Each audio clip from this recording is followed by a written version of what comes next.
Mengapa segala sesuatu berubah? Karena dalam hidup ini sering ada oposisi-oposisi. Oke, dalam alam semesta ada perbedaan, ada kesatuan. Itulah sumbernya harmoni. Jadi selain perubahan, katanya Heraklitus, hidup ini punya hakikat oposisi, yang justru dari oposisi itulah muncul harmoni.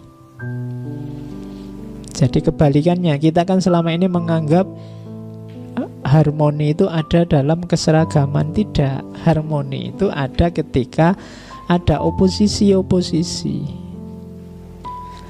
Harmoni itu kan kita sering mengartikannya serasi. Loh ya, kalau tidak ada oposisi, gimana menyebut serasinya? Kalau semua seragam ya tidak bisa disebut harmoni, itu kan selaras.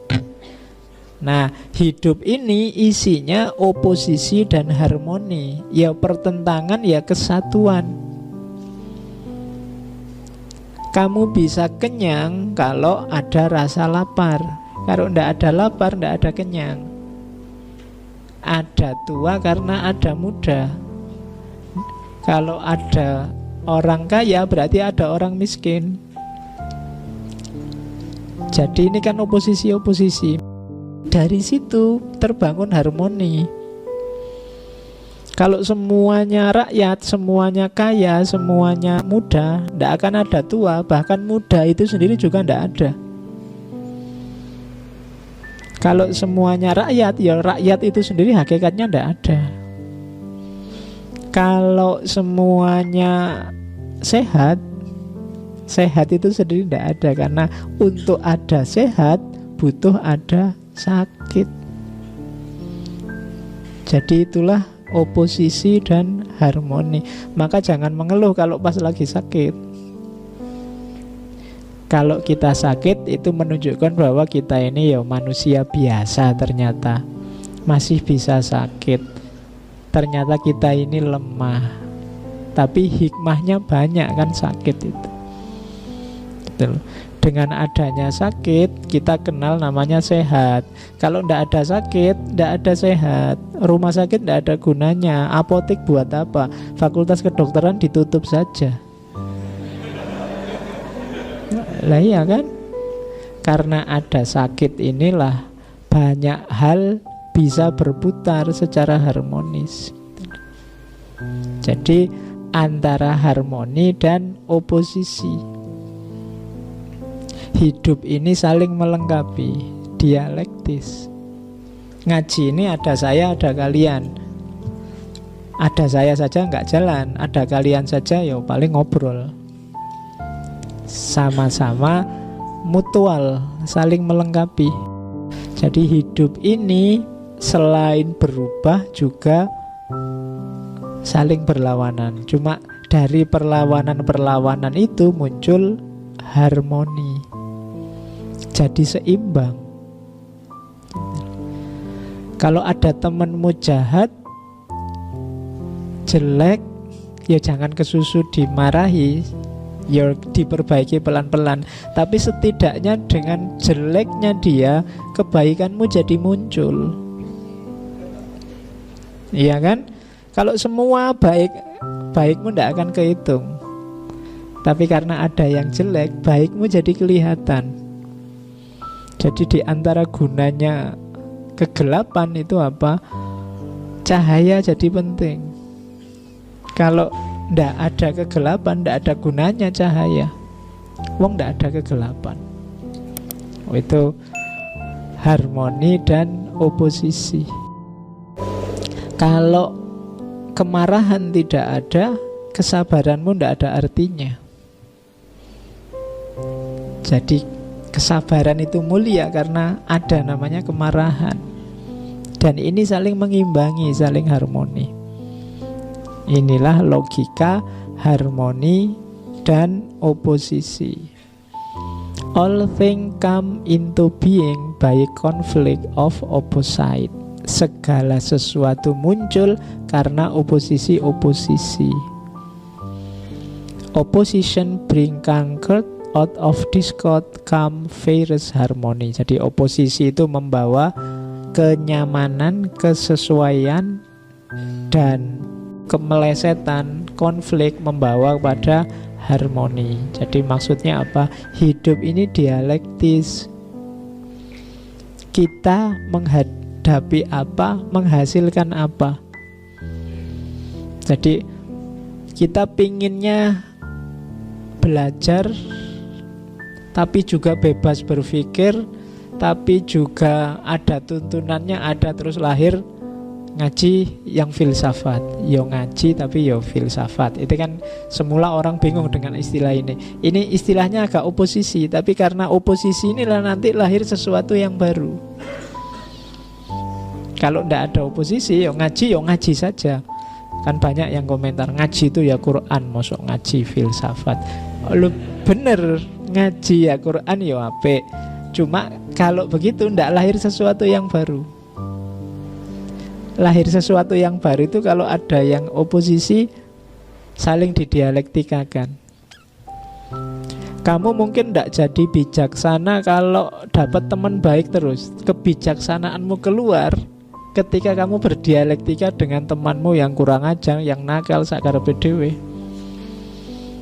Di rumah kamu tidak bijaksana karena di rumah kamu jadi objek nasihatnya orang tuamu. Begitu di kos-kosan dapat teman yang nakal, sekarang kamu posisinya jadi yang ngasih nasihat. Mbok kamu itu jangan gini, mbok kamu jangan gitu. Padahal di rumah kamu tiap hari dimarahi kayak gitu sama orang tuamu. Ya kan? Loh, itu namanya dialektis.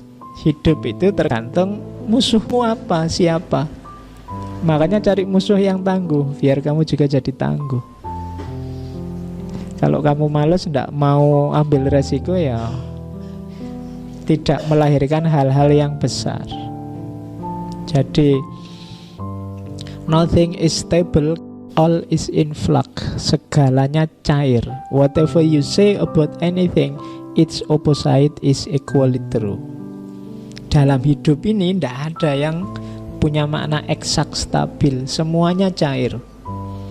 Kalau kamu mengucapkan sesuatu, kadang-kadang kebalikannya juga sama-sama benar. Yang saya omongkan menurutku benar, bukan berarti yang kamu omongkan salah. Bisa jadi yang kamu omongkan juga benar. Karena apa? Konteksnya saja yang berbeda. Ada yang bilang misalnya, sepak bola Indonesia ini penuh harapan misalnya. Sementara yang lain bilang sepak bola Indonesia ini tanpa harapan sudah. Itu dua-duanya bisa benar, dilihat konteksnya. Jadi harmoni dan oposisi antara lain membahas tentang bahwa kalau ada dua pernyataan, dua situasi yang oposisi, bukan berarti harus salah satu yang benar, tapi bisa jadi dua-duanya benar. Contohnya, to get everything you want is not a good thing. Disease makes health seem sweet. Hunger lead to the appreciation of being full-fed. Tiredness create the enjoyment of resting. Katanya Heraklitos, kalau kamu memperoleh segala sesuatu yang kamu inginkan, itu tidak selalu baik loh. Kamu kan berdoa ingin sehat terus, tapi kamu tidak akan bisa menikmati kesehatanmu kalau kamu tidak pernah sakit. Kamu tidak akan bisa mensyukuri kesehatanmu kalau kamu sehat terus. Jadi kalau kita berdoa, ya Allah berikanlah saya kesehatan selalu yang tidak sakit-sakit, doamu tidak salah. Cuma kalau ini dikabulkan oleh Allah, ada efeknya. Nikmatnya sehat tidak akan bisa kamu rasakan. Kamu bersyukur sehat itu ketika kamu pernah sakit. Alhamdulillah sekarang sehat. Dengan kamu sakit kan banyak hal yang selama ini kamu anggap penting jadi tidak penting karena kamu mikir kesehatanmu. Sekarang kesehatan jadi nomor satu, berharga. Kita selalu bilang hati-hati ya, jaga kesehatan. Kesehatan nomor satu. Kalimat ini kita paham, tapi kita yakin benar dengan makna kalimat ini kalau kita memang pernah sakit. Kalau tidak pernah sakit, agak susah kita mengapresiasi sehat. Kenyang juga begitu. Kalau hidupmu enak terus, tidak pernah lapar, kenyang itu tidak ada nilainya.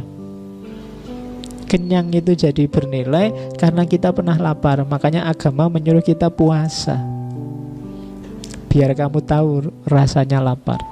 Kalau kamu tahu rasanya lapar, antara lain kamu bisa mengapresiasi kelaparan dan bisa bersyukur atas kekenyangan yang kita miliki, kita peroleh. Jadi itu gunanya mendapat yang tidak kita inginkan. Hidup itu memang kayak gitu. Yang kita anggap jelek, kadang-kadang hasilnya baik, kita tidak tahu. Nah, inilah hidup, tidak bisa ditebak. Maka selalu ada oposisi-oposisi, perlawanan-perlawanan. Selalu ada hal yang berbeda yang tidak kita inginkan. Tapi biar saja, setiap peristiwa membawa hikmahnya sendiri. Ada rahasianya sendiri, ada manfaatnya sendiri. Oke, itu contoh dari Heraklitus.